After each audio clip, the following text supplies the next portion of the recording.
PLP Network presents Bread Magazine with our special guest, Edwin Victory. Tell everybody a little bit about yourself and how did you get that name?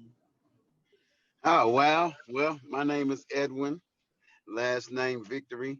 Actually, I was born Charles Edwin VN. That's my birth name, named after my dad. My dad used to tell me that growing up, my middle name meant everyday win, and that I used to hear my dad spell his last name. You'd be on the phone. He's like, "How you spell your name?" He says, "V is in victory, IENN," and so it stuck with me over the years. And one day, I was on a set on a photo shoot, and I was talking to a lady. She asked me to spell, asked me my name, and I said Edwin. And she said, "Well, what's your last name?" I said VN. V is in victory, IENN. And she was like, "No, your name is Edwin Victory." And I said, "You right.com." So from then on, I'm Edwin Victory. That's what's up.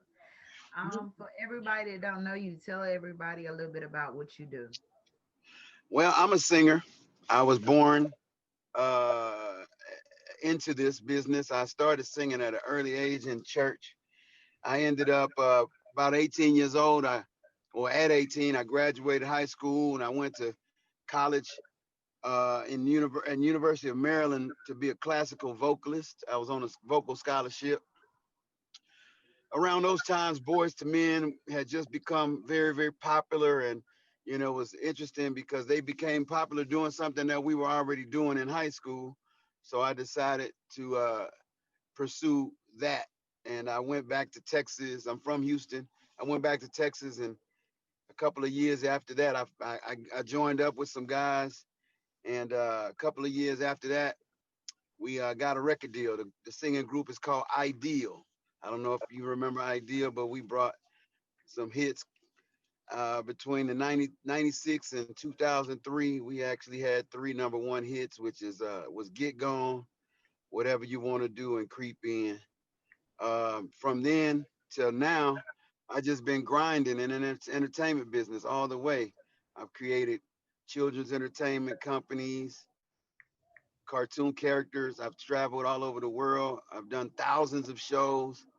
I now work in the film business. I got my introduction in the film business back in 2000. I was an extra and a PA on the set of Ray in 2003. My first movie though was a MC Hammer movie in 2000. I was a speaking role in the MC Hammer movie. I went on to work with John Goodman on Freshman Orientation, videos with Leanne Rhymes and several other people, and it leads me up to right now where I'm working as a editor and a graphic designer for a company called Fireproof TV Films with my partner Mo McCoy here in Las Vegas, and everything led up to this, and now we still doing it on another level. All right. Mo's one of my good friends too. Um, what does it mean to you and your craft to be real every day and deliver in your line of work? Well, I tell everybody every single day, I tell you, go to sleep with victory because if you made it through the day, you got the victory. And when you wake up to win. You know what I mean? Wake up, go to sleep with the attitude like I made it, and tomorrow, if God be willing, I got another day to get it. Wake up to win. Always, with if you go to sleep with those two things, and one on the mindset of that I won for the day, no matter what you went through that day, you made it through. You get a chance to sleep again. You get a chance to rest. Go to sleep with the attitude of victory, and then wake up with an attitude to win. And you'll do that every single day, every day. It might not be a winning season, but you always can be a winner in whatever season you're in. That's good motivation. Basically, with me, I have a record label and a PR company, and I was just did my first acting scene in the web series called Ebonize Me, and it was real interesting. I've been in the industry for about 25 years, but I always been behind the scenes. So now all of a sudden, since I have a celebrity chef and in this web series, I was telling Mo the other day my Instagram went viral. Like, I'm like, where did these people come from? Like, I went from 15K to 33K in less than a week. I'm like, Oh wow. like everybody and their mama hitting me up, wanting interviews, wanting to talk. I'm like, now who are you and what you got going on? So That's good. it was it That's was funny. real interesting. With that being said, it kind of like boosted me up a little. So when I started promoting it on social media, I kind of got like one of the biggest opportunities to do press at the Underground Music Awards. So that's real good for me as far as doing the red carpet stuff and putting stuff on TV and being in charge of the people coming to interview people on the red carpet and the magazine footage and all that good stuff. So I'm That's good. definitely, you know, glad for that opportunity. Has the pandemic affected you at all, or has it made you better? I mean, it affected me. It affected me. I believe probably like it affected everybody in a different way. I just, I just went into my cave and became out better. You know what I mean? I went into it and thought about what I was gonna do next and prayed about it and walked out with vision. And now we doing it. You know what I mean? I started editing a lot more. I was performing a lot more here in Vegas pre-pandemic. That's what I was out to do, just trying to be on different stages. You know, being that this is my age and I'm still at it. Like I mean, I still go harder than I was when I was 23. I'm better when I look at my video footage and I look at me dancing. I'm way better than I was when I was 23. But I know that I'm 47, and I have to now look to set a legacy, a strong legacy in place for my children's children. So it made me better. It made me way better. It made me mentally better. It made me mentally stronger. It gave me a time to hone my skills even better. Even with the Zoom, you know what I mean? I think Zoom jumped up big during the pandemic. I was doing Zoom meetings every day, so just learning all that stuff, sitting behind my computer doing really good graphics, and it just got me here, you know. Whatever that was, whatever it was for everybody, everybody experienced something different. Some people experience loss. I don't know anybody who passed away during the corona thing. I don't know anybody. I had Um, my cousin died and her mom and her two kids, and I had it for 31 days. It's the worst feeling ever. Like, I had wow. cancer a couple of times and I did chemo and radiation, and the Mm, virus to me is 10 times worse. And the reason, wow. and I'm a nurse, and the reason why I feel like people were dying because they couldn't get the proper treatment and the proper stuff, to cure it. I had 108 temperature for 4 days in a row. Literally on paper, that's brain dead. But I fought it and I went to the hospital. They said you have 108 temperature. Go home and hydrate yourself. And I'm like, since I'm a nurse, give me some IVs. I give it to myself. And being that even though I had 108 temperature and I was nauseated and throwing up, I didn't have any breathing problems. So they wouldn't allow me to come to the hospital because they were saving that for ventilator people. And when my test came back positive, they still didn't allow me to come to the hospital. The only reason why I got to the hospital, which was almost too late, was on the fifth day. I was at Food Line getting Gatorade at the store, got dehydrated, passed out in the parking lot. They had to call the ambulance to come and get me, which led me to be in a coma for 4 days and in the hospital for an additional 26 days. Wow. So, but the good news is I lost 58 pounds in 30 days. Um, bad Wow. news is, I couldn't hardly breathe. You can't eat, you can't taste, you can't smell anything. You pretty much, they say drink water, but that's a lie. You have to drink Gatorade because it has electrolytes and glucose in it. All Electrolytes. I could do for 30 days was eat popsicles, freeze pops, ice cream, and drink Gatorade for the whole 30 days. So, it's nothing to really play with, and that's why you hear of a lot of older people dying because if a lot of the older people have fevers or they have the symptoms, they're not allowing anyone to go to the hospital because they don't have the breathing problems, and they was Mm. basically the ventilators for people that was um on the breathing machines, and it was real hectic. It was real. Wow. But I tell everybody during the pandemic, it actually made my career better because it gave me more time to promote and get myself out there and do stuff, that I want to do beforehand. So it definitely made my social media go up. It's definitely bringing more people into it. It's definitely helping me, push my shelf out there more. So I tell people, that's the time for them to be promoting themselves, posting stuff, getting themselves together because when everything get back right, everybody's gonna basically be like, well, what did this person do to the pandemic? How's their persona like? How's their following? What did they do? What they got going on? If they see you didn't do anything, then they're not gonna be willing to book you. And I tell that to so many artists and so many people in the industry. If you don't promote yourself, you can't expect for other people to do it. Like, at the end of the day, I know people that's number one on the charts, but at the same time, if they only got 500 or 600 followers, a promoter gonna book somebody that's number 50 on the chart before they book somebody number one, because they're gonna say, well, this person only got this many followers, but this person might have more people to come out than the other person. So I basically, tell everybody like, hey, motivation is key. Make sure you get your social media together. Make sure everybody know who you is, because that's the opportunity for you to send emails, get sponsors, and do all kinds of stuff. Because people like working from home, so they actually seeing the email versus you might get shelved at another time.